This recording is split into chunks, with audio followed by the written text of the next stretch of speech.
Hello everybody, and thank you so much for coming to another nature story time this week. I have had two things on my mind lately. One is still migration. There's still so many animals out migrating through, especially down here in the driftless. And the second thing I've been thinking about is the Arctic. So I go to Norway today, and I've never been there. And part of Norway is in the Arctic Circle. I'm not going that far north, but I've still been thinking a lot about all the animals up there in the Arctic and what they're doing as they prepare for winter, right? Because there's no sunlight in the Arctic Circle during winter. They have a very long night coming up. So today our story is going to be all about Arctic animal migrations.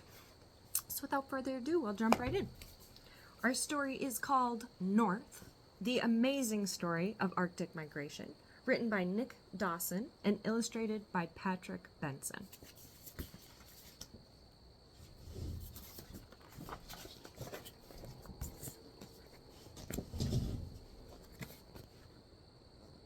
At the very top of our world is a huge wild place called the Arctic. Here in winter, the sun sinks away, blizzards fill the darkness, and even the seas freeze deep. Not much there. Oh, can you see what is there? One tiny little polar bear in a big old blizzard. Then the Arctic is like an icy desert. Only animals like polar bear and Arctic fox, with coats of fur to keep the cold away, can stay alive.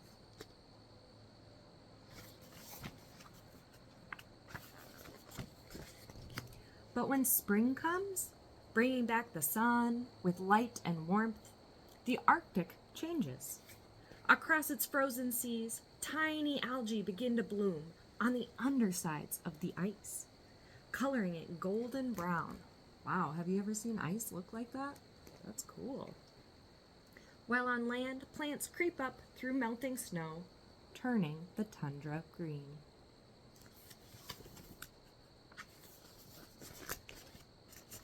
For now, fox and bear search for food alone, but not for long. Soon, visitors will come. Each year in spring, many kinds of animals travel to the Arctic. They come because they know there will be lots to eat and space to feed and breed and roam. From right across the world, millions risk everything to fly, walk, or swim here. It's the greatest journey on Earth. Some of the first to leave on their journey are gray whales. This one is young. Water slides over her barnacled head as she glides through the blue of a Mexican lagoon. Over crabs and sand, past boats and other whales, and out into the cold roll of the Pacific Ocean. For 8 long weeks, she'll swim north without feeding. Whoa. Can you imagine not eating for 8 weeks? Past Los Angeles, San Francisco,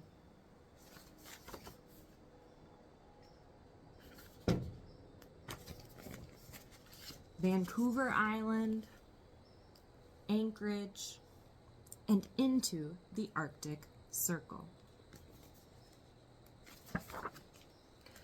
5,000 miles the gray whales swim, but these birds travel twice as far. From Antarctica in March at the southern tip of the world, terns are on their way. Unlike the gray whales, they feed as they go. Their sharp eyes see sudden twists of silver, and they dive. Above them, bigger birds wait. These Jaegers bully terns to steal their fish, bully them all the way to the Arctic.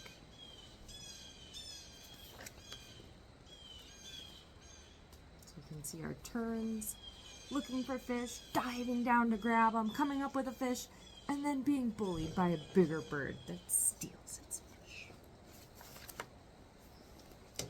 Other birds, too, are getting ready to head north.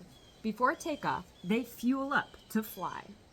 On a sheltered New Zealand shore, a pair of bar-tailed godwits sink their bills into the silt to search for insects, shrimp, and shellfish.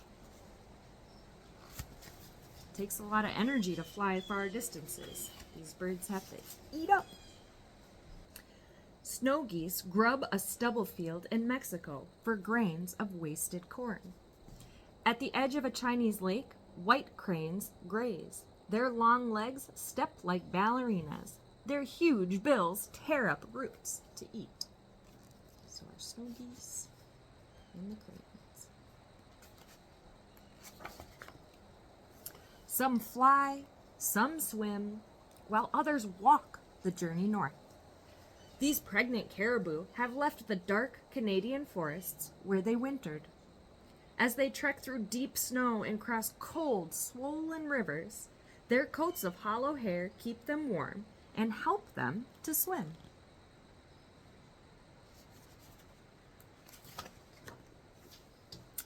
Gray wolves slink after them, watching for weakness, hoping a lame one might make a meal. When the herd nears the sea, 400 miles farther north, there will be fresh leaves and shoots to eat. Safe on higher ground, the caribou will calve.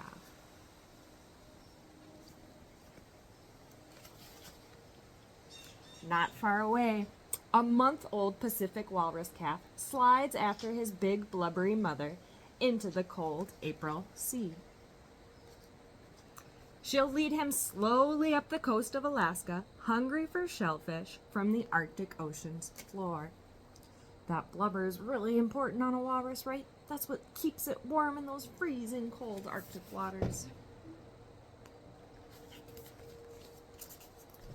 Smaller swimmers, too, fill the northern seas. After spawning, this silver herring shoal heads north to feed on clouds of blooming plankton. With bright scales, like mirrors, they swerve together fin to fin.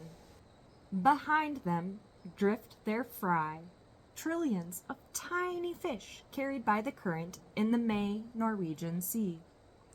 And gray-tusked narwhal whales, strange as fairy tales, join the journey north to Spitsbergen.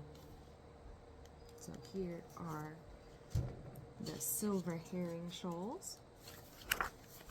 And here are the narwhals, the unicorns of the sea. By late May, travelers crowd together near the very top of the world, where even the coldest frozen seas are melting. Ice sheets crack and split, and bowhead whales break up the slabs with their thick, bony skulls. New sea lanes teem with creatures streaming north, as far as they can go, to reach their journey's end.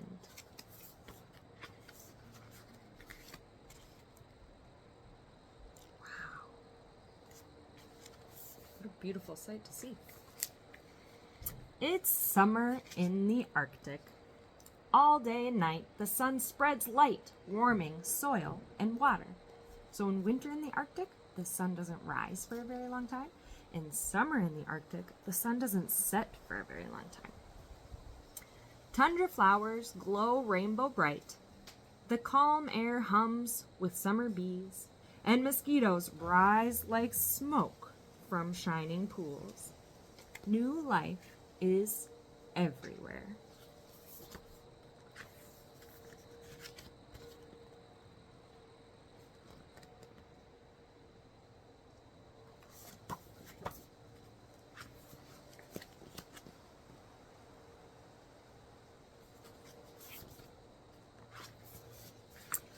But then September comes. The days grow shorter. Sunlight dims and winds begin to blow. While young terns and goslings, cranes and godwits test their wings, whales and walrus are filling up with food.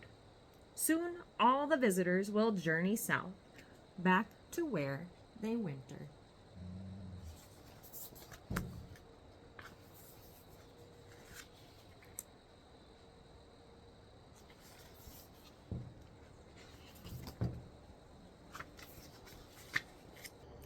Ice stills the sea. Snow fills the land. Winter grips the Arctic once again. Now polar bear and fox, muskox, and Arctic hare roam the frozen night alone. But not for long.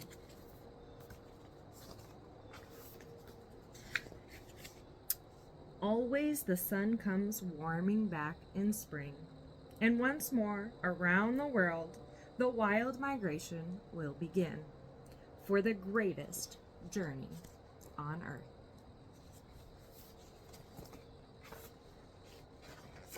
There's a little bit in the back about the Arctic, so I'll read that. It says the Arctic is not a continent, but an ocean region that includes thousands of islands in the northern parts of North America, Europe, and Asia. It is an area of about 5.4 million square miles, roughly the size of Russia. The Arctic is the second coldest place on Earth. In winter, the sun never rises and temperatures sink to negative 40 degrees. In much of the Arctic, it is too cold and windy for trees to grow.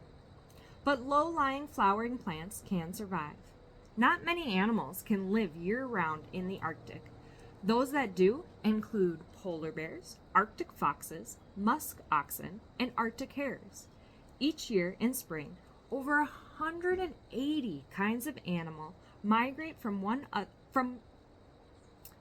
Each year in spring, over 180 kinds of animal migrate from other parts of the world to join them. The ocean closest to the North Pole, where it is the coldest, stays permanently frozen. It's called the ice cap. Recently, global warming has caused the ice cap to start melting, threatening some native Arctic animals with extinction, especially polar bears. Warmer Arctic seawater also threatens plankton, the main source of food for the birds, whales, and fish that migrate. And then it says, find out more information about the Arctic online at www.mnh.si.edu/Arctic or www.discoveringthearctic.org.uk.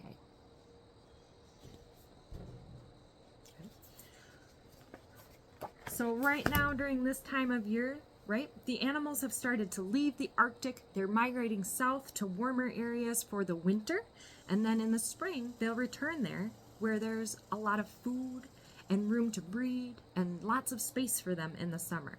But for now, very few animals are going to stay up there. So I will put some resources down below that link to some of our migration resources. These are mostly focused for animals that we have here. A lot of it is about birds, but some of those birds might be coming from the Arctic Circle, right? So check those out down below, and I will see you again in 2 weeks for another new story time. Bye-bye.